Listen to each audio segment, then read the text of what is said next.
Ladies, gentlemen, geeks of all ages, you are now entering BJ Shea's Geek Nation. Welcome.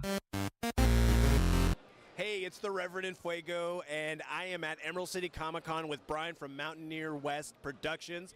He did the Book of Luka, which is the comic book that I get killed in. I'm so happy about this. Brian, tell me a little bit about the story of the Book of Luka and also the Book of Jessica.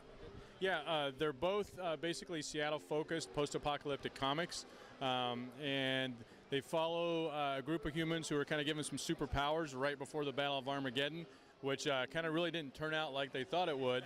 So what you end up with is this kind of wasteland where these kind of superheroes are kind of the last protectors for the groups of humans that are left out there. And one of them is Luka, who happened to work at Dick's Burgers in a comic book store before the apocalypse. Now he's a superhero.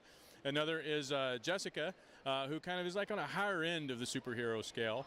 And both those stories kind of go along at the same time. And we really want to focus on the Pacific Northwest and really Seattle in general. And so when you look at it, you'll see a lot of things. If you're from the area, you'll be like, oh, hey, I get that. So, What?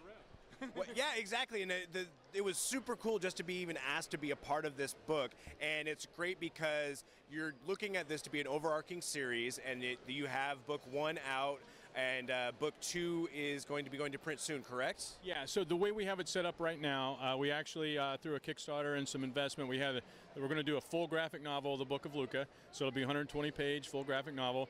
For the con, we actually did a 2-issue special that we only had 150 of those printed up, so we have those out now. And then the Book of Jessica is going to be initially a 5 set of single issues, and then we'll put that together in a graphic novel. But at the end of issue 5 of Jessica and the end of the graphic novel of Luka, kind of bring those storylines together. So the third graphic novel moving forward will be kind of a combination of those two storylines. And people can pick these up on print, but they're also available digitally too if people want to as well. Correct. So the Book of Luka issue 1, which is the first chapter of the graphic novel.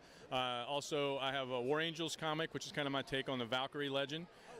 Yeah, tell me a little bit about that one. Yeah, so I really wanted to write something that kind of had a little bit of the old school heavy metal magazine feel to it, where you can kind of jump between genres.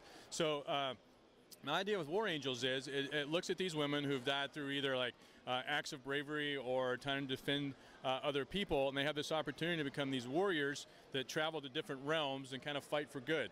And so Earth is one of those realms. Others are kind of more like medieval, fantasy, magic based. Others are futuristic. So with the same storyline, same characters, I can write an issue that's sci-fi, an issue that's fantasy, and then kind of like a more modern and gritty issue.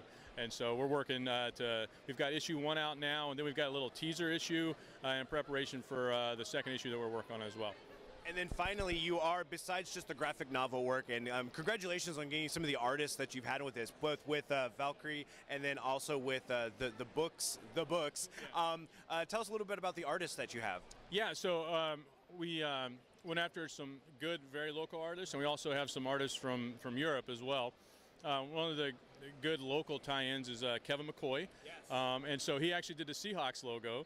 So if you're wearing anything Seahawks, he drew it. Right, and so he's done the covers for 3 out of the 4 single issue things, and as well for the Book of Luka. And then David Ocampo, who's an artist, he did the color for the covers. He also did the cover for War Angels 1.5, and he's done some work for Marvel, including an X-Men and a Wolverine cover.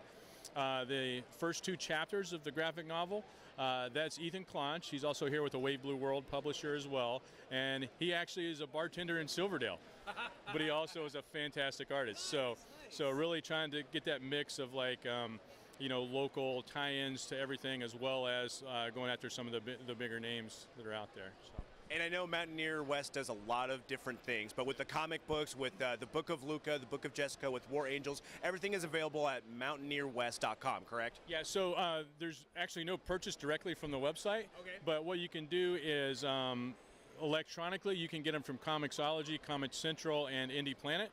And then most of the kind of Kitsap County comic book stores carry all of them. Tacoma Atomic Comics will be carrying them. Nice. And then there's a few over in Seattle as well that carry them. So awesome, Brian. Thank you so much, man. And seriously, thank you for putting me in a comic book. Yeah, no problem. No problem, yeah. And like I said, when we looked at it, we're looking for things that are really Seattle-centric, and what's more Seattle than The Rock, right? I have to agree. Thank you.